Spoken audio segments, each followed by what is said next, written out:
ਵਾਹਿਗੁਰੂ ਜੀ ਕਾ ਖਾਲਸਾ ਵਾਹਿਗੁਰੂ ਜੀ ਕੀ ਫਤਿਹ।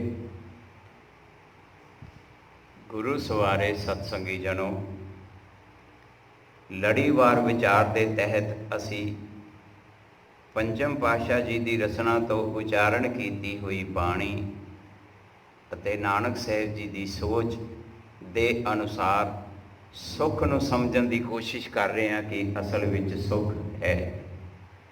ਅਸੀਂ ਸੁੱਖ ਕਿਹਨੂੰ ਮੰਨੀ ਬੈਠੇ ਹਾਂ ਔਰ ਗੁਰੂ ਸਾਹਿਬ ਜੀ ਸਾਨੂੰ ਸੁੱਖ ਦੀ ਪਰਿਭਾਸ਼ਾ ਕੀ ਦੱਸਦੇ ਨੇ। ਸੋ ਆਓ ਅੱਜ 6ਵੇਂ ਪਦੇ ਦੀ ਵਿਚਾਰ ਕਰਦੇ ਹਾਂ, ਤੀਸਰੇ ਸ਼ਲੋਕ ਦੇ। ਸਤਿਗੁਰੂ ਜੀ ਵੇਖੋ ਕਹਿੰਦੇ ਨੇ, ਸਗਲ ਪੁਰਖ ਮੈਂ ਪੁਰਖ ਪ੍ਰਧਾਨ, ਸਾਧ ਸੰਗ ਜਾਂ ਕਾ ਮਿਟੈ ਅਭਿਮਾਨ। ਸਾਧ ਸਾਨੂੰ ਪਤਾ ਲੱਗ ਗਿਆ ਗੁਰੂ ਦਾ ਗਿਆਨ, ਜਿਹਦੇ ਨਾਲ ਸਾਡੇ ਅੰਦਰ ਸਾਧਨਾ ਹੋ ਜਾਵੇ, ਅਸੀਂ ਸਿੱਧੇ ਰਸਤੇ 'ਤੇ ਚੱਲ ਪਈਏ। ਸਾਧਨਾ ਦਾ ਮਤਲਬ ਹੈ ਕਿ ਆਪਣੇ ਅੰਦਰ ਮਾੜੀ ਬਿਰਤੀਆਂ ਦਾ ਤਿਆਗ ਕਰਕੇ ਗੁਰੂ ਦੇ ਗਿਆਨ ਨੂੰ ਆਪਣੇ ਜੀਵਨ ਦਾ ਆਧਾਰ ਬਣਾ ਲੈਣਾ, ਉਸ ਅਨੁਸਾਰ ਜੀਵਨ ਨੂੰ ਜਿਉਣਾ, ਉਹਨੂੰ ਕਿਹਾ ਜਾਂਦਾ ਸਾਧਨਾ। ਅਤੇ ਉਹ ਹੈ ਸਾਧ।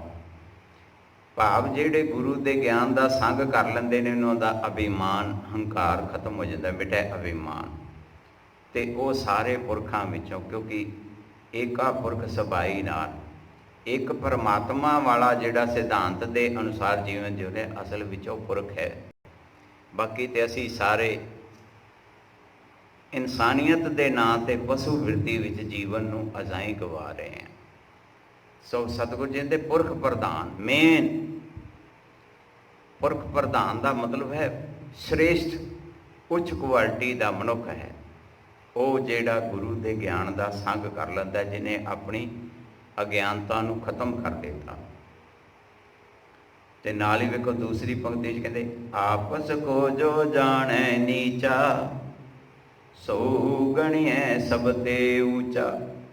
ਆਪਸ ਕੋ, ਜਿਹਨੂੰ ਗੁਰੂ ਨਾਨਕ ਸਾਹਿਬ ਜੀ ਦੀ ਗੁਰਬਾਣੀ ਦਾ ਗਿਆਨ ਹੈ, ਤੇ ਗੁਰੂ ਨਾਨਕ ਸਾਹਿਬ ਜੀ ਨੇ ਕਹਿੰਦੇ ਹਮ ਨਹੀਂ ਚੰਗੇ ਬੁਰਾ ਨਹੀਂ ਕੋਈ, ਔਰ ਇੱਥੇ ਉਹੀ ਸੋਚ ਕੰਮ ਕਰ ਰਹੀ, ਆਪਸ ਕੋ ਜੋ ਜਾਣੈ ਨਿਵੇਂ ਸੋ ਗੋਰਾ ਹੋਏ। ਜਿਹੜਾ ਗੁਰੂ ਦਾ ਸਿੱਖ ਗਿਆਨ ਦਾ ਸੰਗ ਕਰ ਲੈਂਦਾ, ਕਿਉਂਕਿ ਗਿਆਨ ਦਾ ਸੰਗ ਕੀਤਾ, ਅਭਿਮਾਨ ਹੰਕਾਰ ਖਤਮ ਹੋ ਗਈ, ਹਉਮੈ ਖਤਮ ਹੋ ਗਈ। ਹੁਣ ਉਹਨੂੰ ਪਤਾ ਲੱਗ ਗਿਆ ਕਿ ਕਿਸੇ ਨੂੰ ਵੀ ਮਾੜਾ ਕਹਿਣ ਤੋਂ ਪਹਿਲਾਂ ਆਪਣੇ ਅੰਦਰ ਝਾਤੀ ਮਾਰ ਕੇ ਸੋਚਦਾ ਹੈ ਕਿ ਮੈਂ ਇਸ ਗੱਲੋਂ ਇਸ ਨੂੰ ਮਾੜਾ ਕਹਿਣ ਲੱਗਾ, ਉਹ ਕਿਸੇ ਵੀ ਸਮੇਂ 'ਤੇ ਮੇਰੇ ਅੰਦਰ 'ਤੇ ਨਹੀਂ ਅਵਗੁਣ ਆਇਆ ਸੀ। ਔਰ ਵੇਖੋ ਜਦੋਂ ਇਨਸਾਨ ਦੀ ਸੋਚ ਆਪਣੇ ਹਿਰਦੇ ਦੇ ਅੰਦਰ ਜਾਂਦੀ ਹੈ ਨਾ, ਇੱਕਦਮ ਗੁੱਸਾ ਸ਼ਾਂਤ, ਮਨ ਦੇ ਵਿੱਚ ਸ਼ੀਤਲਤਾ ਆ ਜਾਂਦੀ, ਮਨ ਕ੍ਰੋਧ ਤੋਂ ਰਹਿਤ ਹੋ ਜਾਂਦਾ ਹੈ। ਇਨਸਾਨ ਗੁੱਸੇ ਵਿੱਚ ਮਾੜਾ ਕਰਮ ਕਰਨ ਤੋਂ ਬਚ ਜਾਂਦਾ ਹੈ। ਅਤੇ ਇਸ ਲਈ ਸਤਿਗੁਰੂ ਜੀ ਕਹਿੰਦੇ ਨੇ, ਸੋ ਗਣੀਏ ਸਭ ਤੇ ਉੱਚਾ। ਹੁਣ ਵੇਖੋ ਕਿੰਨਾ ਉੱਚਾ ਉੱਠ ਗਿਆ।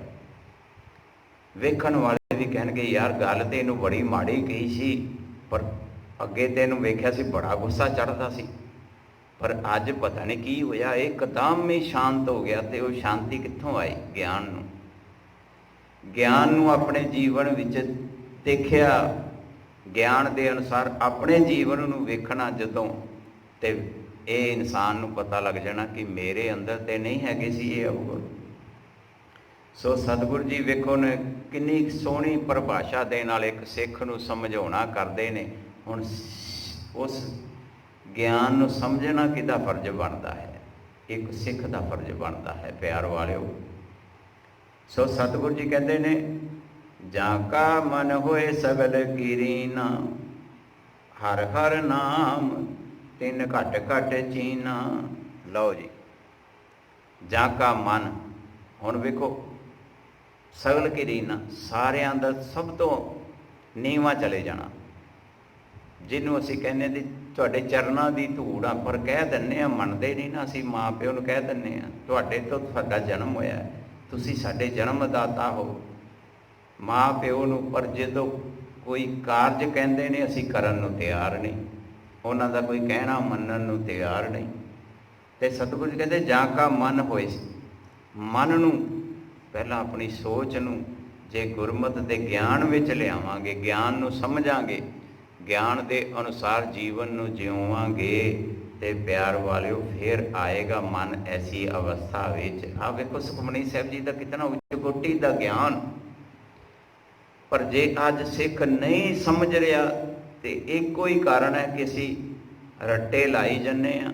ਗੁਰਬਾਣੀ ਪੜ੍ਹਨੀ ਮਾੜੀ ਨਹੀਂ, ਪਰ ਪਿਆਰ ਵਾਲਿਓ ਗੁਰਬਾਣੀ ਨੂੰ ਸਮਝ ਕੇ ਜੀਵਨ ਨਹੀਂ ਜਿਉਣਾ, ਇਸ ਤੋਂ ਮਾੜੀ ਗੱਲ ਹੋਰ ਕੋਈ ਵੀ ਨਹੀਂ ਹੋ ਸਕਦੀ। ਕਿ ਇੱਕ ਆਤਮਿਕ ਗਿਆਨ ਸਾਨੂੰ ਪ੍ਰਾਪਤ ਹੋ ਰਿਹਾ ਹੋਵੇ, ਜਿਹਦੇ ਨਾਲ ਸਾਡਾ ਜੀਵਨ ਉੱਚ ਕੋਟੀ ਤੇ ਪਹੁੰਚ ਜਾਂਦਾ, ਐਸੀ ਅਵਸਥਾ ਵਿੱਚ ਹੋ ਜਾਂਦਾ ਕਿ ਦੁਨੀਆ ਦੀ ਕੋਈ ਤਾਕਤ ਉਸ ਅਵਸਥਾ ਨੂੰ ਖੋਹ ਨਹੀਂ ਸਕਦੀ, ਖਤਮ ਨਹੀਂ ਕਰ ਸਕਦੀ, ਪਰ ਅਸੀਂ ਉਹ ਅਵਸਥਾ ਨਹੀਂ ਪ੍ਰਾਪਤ ਕਰਨੀ ਚਾਹੁੰਦੇ। ਸੋ ਸਤਿਗੁਰੂ ਜੀ ਕਹਿੰਦੇ ਨੇ ਉਹਦੇ ਲਈ ਜ਼ਰੂਰੀ ਹੈ ਕਿ ਮਨ ਨੂੰ ਨੀਵਾਂ ਕਰ, ਆਪਣੀ ਸੋਚ ਨੂੰ ਗੁਰਮਤਿ ਦੇ ਗਿਆਨ ਦੇ ਨਾਲ ਲਿਆ। ਉਹਦੇ ਲਈ ਜ਼ਰੂਰੀ ਹੈ ਹਰ ਹਰ ਨਾਮ ਸਾਰਿਆਂ ਦੇ ਵਿੱਚ ਉਸ ਪਰਮਾਤਮਾ ਦਾ ਸਿਧਾਂਤ ਨਜ਼ਰ ਆਵੇ, ਘੱਟ ਘੱਟ ਜੀਣਾ। ਉਸ ਪਰਮਾਤਮਾ ਦੇ ਸਿਧਾਂਤ ਨੂੰ ਹਰ ਇੱਕ ਦੇ ਉੱਤੇ ਲਾਗੂ ਕਰਕੇ ਵੇਖਣਾ ਚਾਹੀਦਾ ਹੈ। ਪਿਆਰ ਵਾਲਿਓ, ਉਹ ਸਾਰਿਆਂ ਲਈ ਇੱਕ ਹੈ ਪਰਮਾਤਮਾ ਦਾ ਸਿਧਾਂਤ, ਉਹ ਕਿਸੇ ਵਿੱਚ ਕੋਈ ਫਰਕ ਨਹੀਂ ਕਰਦਾ। ਪਰਮਾਤਮਾ ਦੇ ਸਿਧਾਂਤ ਵਿੱਚ ਕੋਈ ਫਰਕ ਨਹੀਂ, ਔਰ ਪਰਮਾਤਮਾ ਦਾ ਸਿਧਾਂਤ ਕਿਸੇ ਵਿੱਚ ਕੋਈ ਫਰਕ ਨਹੀਂ ਕਰਦਾ। ਫਰਕ ਕੀਤਾ ਤੇ ਸਾਡੀ ਸੋਚ ਨੇ। ਹਰ ਇਨਸਾਨ ਨੇ ਕਿ ਮੈਂ ਉੱਚਾ ਵਾਂ ਜਾਂ ਮੈਂ ਇਸ ਅਵਸਥਾ ਤੋਂ ਬੜਾ ਉੱਚਾ, ਮੇਰੇ ਕੋਲ ਇੰਨਾ ਪੈਸਾ ਹੈ। ਅੱਜ ਇਨਸਾਨ ਆਪਣੀ ਆਰਥਿਕ ਅਵਸਥਾ ਨੂੰ ਦੇਖਦਾ ਹੈ, ਗਿਆਨ ਦੇ ਅਨੁਸਾਰ ਮਨੁੱਖ ਨੂੰ ਨਹੀਂ ਵੇਖਦਾ, ਅਵਸਥਾ ਨੂੰ ਵੇਖਦਾ ਵੀ ਇਹ ਮੇਰੇ ਤੋਂ ਬੜਾ ਨੀਵਾਂ, ਇਹਨੇ ਕੱਪੜੇ ਕਿਹੜੇ ਪਾਏ, ਮੈਂ ਕਿੱਥੇ ਹਾਂ ਤੇ ਇਹ ਕਿੱਥੇ ਹੈ। ਸੋ ਸਤਿਗੁਰੂ ਜੀ ਕਹਿੰਦੇ ਮਨ ਆਪਣੇ ਤੇ ਬੁਰਾ ਮਿਟਾਨਾ, ਵੇਖੈ ਸਗਲ ਸ੍ਰਿਸ਼ਟ ਸਾਜਨਾ। ਕਿਉਂਕਿ ਵੇਖੋ ਕੇਂਦਰੀ ਭਾਵ ਵੇਖੈ, ਮਨ ਟਿਕਿਆ ਰਹਿਣਾ ਚਾਹੀਦਾ ਹੈ, ਔਰ ਮਨ ਦੀਆਂ ਗੱਲਾਂ ਹੋ ਰਹੀਆਂ ਨੇ ਸਾਰੀਆਂ, ਔਰ ਬਹੁਤ ਸ਼ਾਸਤਰ ਬਹੁਤ ਸਿਮਰਤੀ ਅਸੀਂ ਉਹਦੇ ਨਹੀਂ। ਕਿਉਂਕਿ ਪੰਡਿਤ ਮੁੱਲਾ ਜੋ ਲਿਖਦੀ ਆ ਛਾੜ ਚਲੇ ਹਮ ਕਛੂ ਨ ਲਈਏ, ਗੁਰੂ ਨਾਨਕ ਦਾ ਗਿਆਨ ਕਹਿੰਦਾ। ਤੇ ਸਤਿਗੁਰੂ ਜੀ ਕਹਿੰਦੇ ਮਨ ਆਪਣੇ ਤੇ, ਆਪਣੇ ਮਨ ਵਿੱਚੋਂ ਮਾੜੇ ਖਿਆਲ ਨੂੰ ਕੱਢ ਦਿਓ ਗੁਰ ਸਿੱਖੋ, ਬੁਰਾ ਮਿਟਾਣਾ, ਮਾੜੀਆਂ ਬਿਰਤੀਆਂ ਨੂੰ ਖਤਮ ਕਰ ਦਿਓ। ਵੇਖੈ ਸਗਲ ਸ੍ਰਿਸ਼ਟ ਸਾਜਨਾ, ਪਰ ਉਹਦੇ ਲਈ ਜੇ ਗੁਰੂ ਦੇ ਗਿਆਨ ਨੂੰ ਸਮਝੀਏ ਤੇ ਫਿਰ ਕਹਿੰਦੇ ਵੇਖੈ ਵੇਖਣਾ। ਹੁਣ ਵੇਖੋ ਪਰਮਾਤਮਾ ਦੇ ਸਿਧਾਂਤ ਸਾਨੂੰ ਨਜ਼ਰ ਨਹੀਂ ਆਉਂਦੇ, ਪਰ ਸਮਝ ਵਿੱਚ ਤੇ ਆਉਂਦੇ ਨੇ ਨਾ। ਸ੍ਰਿਸ਼ਟ ਸਾਜਨਾ, ਵੀ ਜਿਸ ਨੇ ਸ੍ਰਿਸ਼ਟੀ ਦੀ ਸਾਜਨਾ ਕੀਤੀ ਹੈ ਉਸ ਪਰਮਾਤਮਾ ਦੇ ਸਿਧਾਂਤ ਨੂੰ ਸਮਝਣਾ ਹੀ ਉਸ ਪਰਮਾਤਮਾ ਦੇ ਸਿਧਾਂਤ ਨੂੰ ਵੇਖਣਾ ਹੈ। ਸੁਖ ਦੁਖ ਜਮ ਸਮਦ੍ਰਿਸ਼ਟੇਤਾ, ਸੁਖ ਦੁਖ, ਫਿਰ ਕਹਿੰਦੇ ਸੁੱਖ ਤੇ ਦੁੱਖ, ਕਿਉਂਕਿ ਵੇਖੋ ਇਹ ਸਰੀਰ ਮਿਲਿਆ ਹੈ ਔਰ ਇਸ ਸਰੀਰ ਦੇ ਰਾਹੀਂ ਸੁੱਖ ਦੁੱਖ ਵੀ, ਸੁੱਖ ਦੁੱਖ ਦੋਏ ਦਰ ਕੱਪੜੇ ਪਹਿਰਿਆ ਜਾਏ ਮਨੁੱਖ। ਇਹ ਉਸ ਪਰਮਾਤਮਾ ਦੇ ਸਿਧਾਂਤ ਵਿੱਚ ਹੈ। ਕਹਿੰਦੇ ਹੁਣ ਸਮਦ੍ਰਿਸ਼ਟਤਾ, ਇੱਕ ਬਰਾਬਰ ਹੋ ਗਏ ਨੇ, ਕੋਈ ਫਰਕ ਨਹੀਂ ਨਜ਼ਰ ਆਉਂਦਾ ਗੁਰਸਿੱਖ ਨੂੰ। ਜਿਹੜਾ ਗੁਰੂ ਦੇ ਗਿਆਨ ਨੂੰ ਸਮਝ ਗਿਆ, ਗੁਰੂ ਦੇ ਗਿਆਨ ਅਨੁਸਾਰ ਜੀਵਨ ਜਿਉਣ ਲੱਗ ਪਿਆ, ਉਹਨੂੰ ਕੋਈ ਫਰਕ ਨਜ਼ਰ ਨਹੀਂ ਆਉਂਦਾ। ਨਾਨਕ ਪਾਪ ਪੁੰਨ ਨਹੀਂ ਲੇਪਾ, ਹੁਣ ਉਹ ਪਾਪ ਪੁੰਨ ਦੇ ਚੱਕਰਾਂ ਵਿੱਚ ਨਹੀਂ ਪੈਂਦਾ। ਨਾਨਕ ਸਾਹਿਬ ਜੀ ਦੀ ਸੋਚ ਹੁਣ ਉਹ ਪਾਪ ਪੁੰਨ ਦੇ ਚੱਕਰਾਂ ਵਿੱਚ ਨਹੀਂ। ਕਿਉਂ? ਅਵਸਥਾ ਕਿਹੜੀ ਹੋ ਗਈ ਹੈ? ਸਾਧ ਸੰਗ, ਗੁਰੂ ਦੇ ਗਿਆਨ ਦਾ ਸੰਗ ਮਿਲ ਗਿਆ। ਗੁਰੂ ਦੇ ਗਿਆਨ ਦਾ ਸੰਗ ਕਰਕੇ ਮਿਟਿਆ ਅਭਿਮਾਨ, ਅਹੰਕਾਰ ਤੇ ਖਤਮ ਹੋ ਚੁੱਕਾ, ਤੇ ਫਿਰ ਉਹ ਪਾਪ ਪੁੰਨ ਵਿੱਚ ਨਹੀਂ ਪੈਂਦਾ। ਉਹਨੂੰ ਪਤਾ ਹੈ, ਸਮਝ ਆ ਜਾਂਦੀ ਹੈ ਕਿ ਸਾਰੀ ਜਗ੍ਹਾ ਤੇ ਪਰਮਾਤਮਾ ਦਾ ਸਿਧਾਂਤ ਕੰਮ ਕਰ ਰਿਹਾ ਹੈ, ਪਰਮਾਤਮਾ ਦਾ ਨਿਯਮ ਕੰਮ ਕਰ ਰਿਹਾ ਹੈ, ਤੇ ਮੈਂ ਉਸ ਨਿਯਮ ਤੋਂ ਟੁੱਟ ਕੇ ਕਾਰਜ ਕਿਉਂ ਕਰਾਂ। ਫਿਰ ਉਹ ਗੁਰੂ ਦਾ ਸਿੱਖ ਪਰਮਾਤਮਾ ਦੇ ਨਿਯਮ ਤੋਂ ਟੁੱਟ ਕੇ ਕੋਈ ਕਾਰਜ ਨਹੀਂ ਕਰਦਾ। ਸੋ ਅੱਜ ਇਸ 6ਵੇਂ ਪਦੇ ਵਿੱਚ ਸਤਿਗੁਰੂ ਜੀ ਨੇ ਵੇਖੋ ਕਿਤਨਾ ਉੱਚ ਕੋਟੀ ਦਾ ਗਿਆਨ ਸਾਨੂੰ ਬਖਸ਼ਿਆ ਹੈ। ਤੀਸਰੇ ਸ਼ਲੋਕ ਦੇ 6ਵੇਂ ਪਦੇ ਨੂੰ ਸਮਝੋ ਪਿਆਰ ਵਾਲਿਓ। ਸਤਿਗੁਰੂ ਜੀ ਸਮਝਾਉਂਦੇ ਨੇ ਗੁਰੂ ਦੇ ਗਿਆਨ ਦਾ ਸੰਗ ਕਰ, ਔਰ ਸੰਗ ਉਦੋਂ ਹੋਵੇਗਾ ਜਦੋਂ ਤੇਰੇ ਅੰਦਰੋਂ ਅਗਿਆਨਤਾ ਖਤਮ ਹੋ ਜਾਵੇਗੀ, ਆਪਣੀ ਹਉਮੈ ਦਾ ਤਿਆਗ ਹੋ ਜਾਵੇਗਾ, ਤੇ ਸਗਲ ਕਿਰੀਨਾ, ਤੇ ਹਰ ਇਨਸਾਨ ਤੋਂ ਆਪਣੇ ਆਪ ਨੂੰ ਨੀਵਾਂ ਸਮਝਣਾ ਕਿ ਮੇਰੇ ਅੰਦਰ ਆਹ ਕਮੀ ਹੈ ਤੇ ਮੇਰੇ ਨਾਲੋਂ ਫੇਰ ਉੱਚਾ ਹੈ। ਆਪਣੀਆਂ ਖੂਬੀਆਂ ਨੂੰ ਨਹੀਂ ਦੇਖਣਾ, ਦੂਸਰੇ ਦੀਆਂ ਖੂਬੀਆਂ ਨੂੰ ਦੇਖਣਾ, ਤੇ ਆਪਣੇ ਅਵਗੁਣਾਂ ਨੂੰ ਦੇਖਣਾ। ਇਹੀ ਸਭ ਤੋਂ ਨੀਵੇਂ ਹੋਣ ਦਾ ਇੱਕ ਗਿਆਨ ਗੁਰੂ ਸਾਹਿਬ ਜੀ ਬਖਸ਼ਿਸ਼ ਕਰਦੇ ਨੇ।